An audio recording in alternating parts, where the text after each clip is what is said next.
November is officially less than 3 months away, and polls show Harris slowly but steadily growing her lead. But can Trump bring this back? The general media as a whole, as well as many other people, seem to think that if Harris can keep this up, she's bound to win and continue Biden's legacy. This isn't the case, though. In this video, we are going to be diving into what if Trump outperforms his polls for the third election in a row, looking at which states shift and actually flip from blue to red. There's a lot of new data that will surprise you, so let's just get started. In 2020, Trump overperformed polls by about 4 points, with polls on November 3rd showing plus 8.4 Biden compared to the plus 4.4 he actually got. When we look at the most recent numbers nationally, Harris just took the lead where she now sits at plus 2.7. Looking state by state, however, it is much closer, with many projections still giving it to Trump. In order to simulate what Trump's best case scenario is, based on the most recent polls, we are going to look at all 50 states and apply this universal 4-point shift to see what a red wave really looks like. Now, kicking us off with each candidate's safe states, these are the states that show an obvious partisan favor and are expected to have the least amount of competition overall, even adjusted. Starting us off on the Pacific Coast is California, the only state that stays solid blue after we apply our 4-point shift with the most recent polls. Usually we would include Hawaii, Washington, and Oregon, but given current polling, a 4-point shift to the right would drop them down, but more on that later. Moving further east, Harris can still count on the states of Vermont, Massachusetts, and Maryland. This is a major change given what is typically considered to be solid blue. Also included in Harris's list of safe Democrat votes are the District of Columbia and Maine's 1st congressional district. Making up 3 total votes, D.C. doesn't have any polls as of right now, even between Trump and Biden, but looking at 2020's polls is enough to make any Republican lose hope in ever winning D.C. And in Maine's 1st district, the most recent poll shows Harris winning by a margin of plus 21, which also makes it solid blue even after applying our shift. It's important to note that the margins for our map today are 1 to 3% tilt, 3 to 7% lean, 7 to 12% likely, and then anything greater than 12 points or more are considered safe and become our darkest shades of red and blue. Moving on to Trump, as is to be expected, a 4-point shift in his favor makes a lot more states solid red. Even without the 4-point shift, the former president can count on Alaska, Idaho, Utah, Wyoming, Montana, North Dakota, South Dakota, Nebraska's statewide contest, as well as its 1st and 3rd districts, Kansas, Oklahoma, Iowa, Missouri, Arkansas, Louisiana, Mississippi, Alabama, Tennessee, Kentucky, Indiana, West Virginia, and South Carolina. These are all states that show high polling for Trump in most, if not all, of their polls so far, but also all the states that Trump won in safe margins in 2020. Before we look at what states become a stronger shade of red with this shift, let's first see which states become weaker shades of blue. As I previously mentioned, Hawaii, Washington, and Oregon are usually considered safe Democrat states, but when adjusted, that changes. In the Aloha state, the most recent poll shows Biden only pulling 8 points ahead of Trump, a far cry from how this state has voted historically, even just in the last election. In 2020, Hawaii voted for Biden by a whopping margin of plus 29.5. Since Harris doesn't have any polls in Hawaii as of today, basing our map off of the most recent polls adjusted makes Biden's likely plus 8 drop to a lean plus 4. For Washington, the most recent poll shows Harris winning by a relatively safe margin of plus 14 with 52% to 38%. When we apply our shift, however, this margin drops to a margin of plus 10, making it a likely blue state.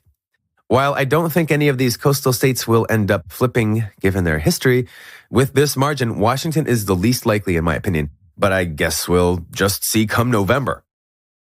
And for Oregon, polls have made a big 180 since Biden dropped out and Harris stepped in to replace him.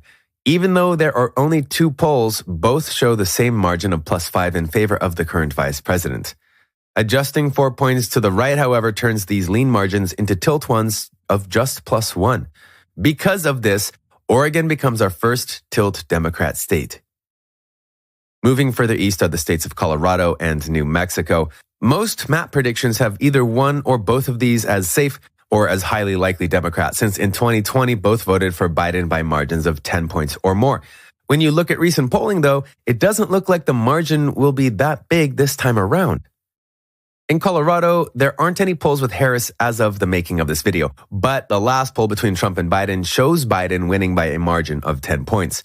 This would usually make Colorado a highly likely Democrat state, as I stated before, but when we adjust it, Colorado drops 2 categories and becomes just a lean blue state with +6.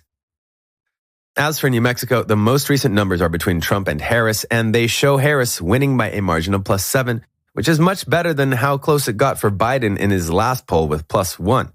New Mexico is the less secure of these 2 states, and the polls reflect this, but with a margin of +7, it still makes it likely until we adjust it where it gets demoted to a lean Democrat state right alongside Colorado. Illinois is another usually safe Biden state, but given the current polling, even without adjusting for a Trump overperformance, it bumps it down to just a likely. The poll from Emerson College shows Biden winning by a margin of +10 over Trump. Adjusting this, however, bumps that +10 to +6, knocking it down to a lean Democrat state just like the last 2. The Empire State of New York is also being bumped down from safe to likely when adjusting the current polling. The most recent poll shows Harris actually winning New York in a safe margin of +12, according to Siena College, who polled almost 1,200 likely voters. When we adjust this, New York gets demoted to a likely blue state rather than a solid one with a margin of +8. Moving on to the biggest block of demoted blue states is in the New England area. The states of Maine, Rhode Island, Connecticut, New Jersey, and Delaware, all usually considered safe or highly likely, get demoted with our universal shift today. Looking first at Maine, the most recent poll that just came out shows Harris beating Trump by a margin of +9, which would usually make it a likely state. When we assume that this pollster isn't doing Trump justice, this margin drops to a lean margin of +5. Rhode Island becomes a lean state since the most recent poll shows Biden winning by a margin of +7, which becomes just +3 when we apply our shift.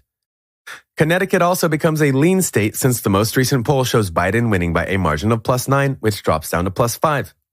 New Jersey is a huge outlier since the most recent poll is shocking given its history and just the usual solid blue region that it's in as a whole. The poll from Coefficient shows Trump actually winning New Jersey by a slim margin of +1.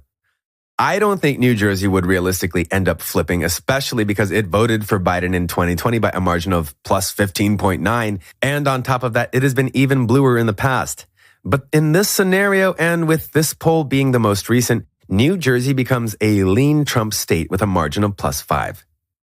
And Delaware becomes a likely state since the most recent poll shows in a 3-way race, Biden only manages to get a +11, which adjusted becomes +7.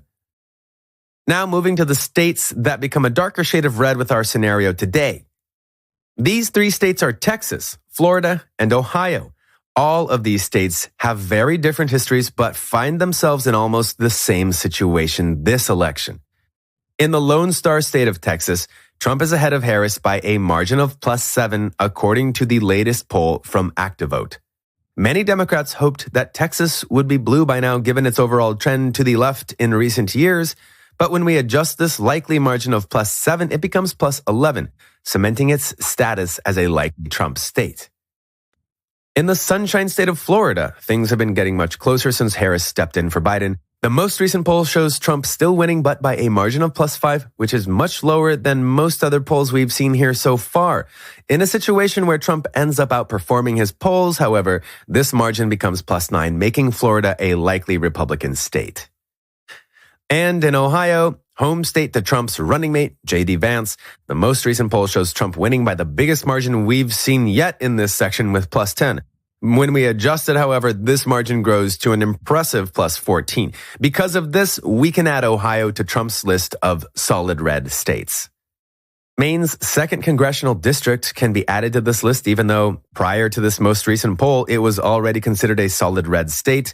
The poll I am talking about is from the University of New Hampshire, and it shows Trump only winning by a margin of +2, which is so much smaller than the +14 and +20 that we saw before Biden dropped out, and it is smaller than the +7.4 he won it with in 2020. This is especially shocking since this election has been one of Trump's best polling-wise. When we adjust this tilt margin of +2, however, the district can be leaned in Trump's favor by a margin of +6. With 10 states and 1 district remaining, let's see if, in a landslide Trump victory, Harris is able to win any of these battlegrounds. Nevada is up first, and 538 just released their polling average, which shows Harris barely holding the lead with +0.6. Looking at the most recent poll, it shows Trump winning by a margin of +3, which becomes +7 when applying our universal shift. It'll be interesting to see what happens in Nevada since, fun fact, it was one of the only battleground states to not flip from 2016 to 2020, the other being North Carolina. For now, though, we can make it a likely Trump state with a margin of +7. Neighboring the state of Nevada is our next state, Arizona. Just like with Nevada, 538 just released their average, and it shows Harris just barely taking Trump's lead, where it now sits at an even closer +0.3. The most recent poll, however, shows Trump in the lead with +1, which becomes +5 in our scenario. Because of this, we can make Arizona lean in Trump's favor. Moving to the East Coast is our next state, Georgia. When looking at the polling average, Trump has managed to barely hold on to his lead, with it now being just +0.1. The most recent poll from Redfield and Wilton Strategies gives Trump a winning margin of +2, which becomes +6 when adjusted. In 2020, Georgia was the closest state of the entire election, only being decided by a margin of +0.24. Even though it looks like it might be following that same trend this election since Harris took over, if Trump were to outperform his polls yet again, he is sure to win this longtime red state.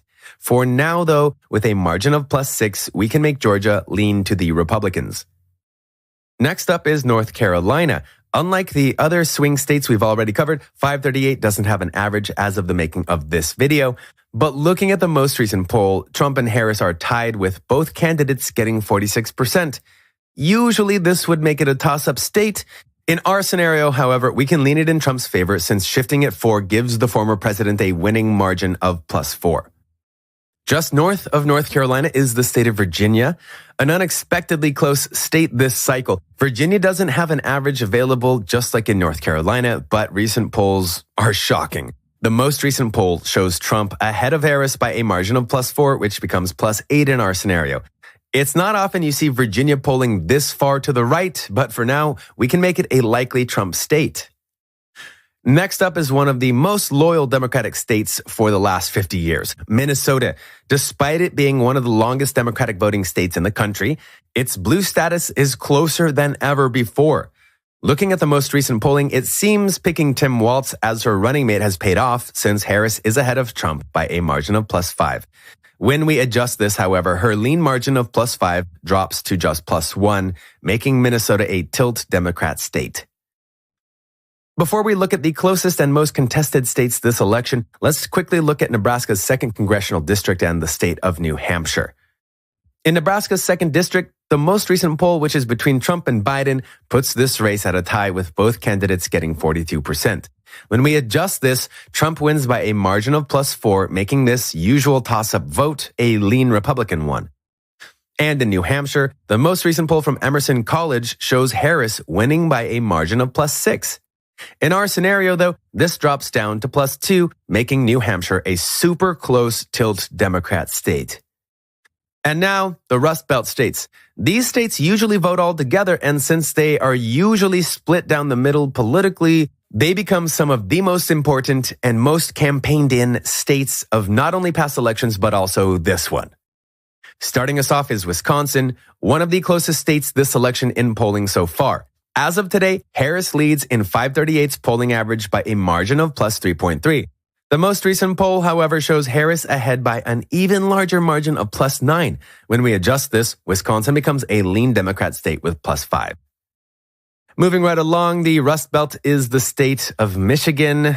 Current polling is the same as Wisconsin, with Harris holding the lead with a margin of +3.4. The most recent poll, however, is closer than in our last state, with Harris only ahead by a margin of +6. When we adjust this, Michigan becomes a tilt Democrat state with +2. And finishing our map is Pennsylvania, representing 19 votes and being one of the most important states of the entire election. 538's polling average is the closest we've seen so far in this region, with Harris barely ahead by a margin of plus 1.6. The most recent poll shows Harris ahead by an even bigger margin of plus 4, which ends up being a tie in our scenario. Because of this, Pennsylvania has to be left as a toss-up since it could realistically go to either candidate.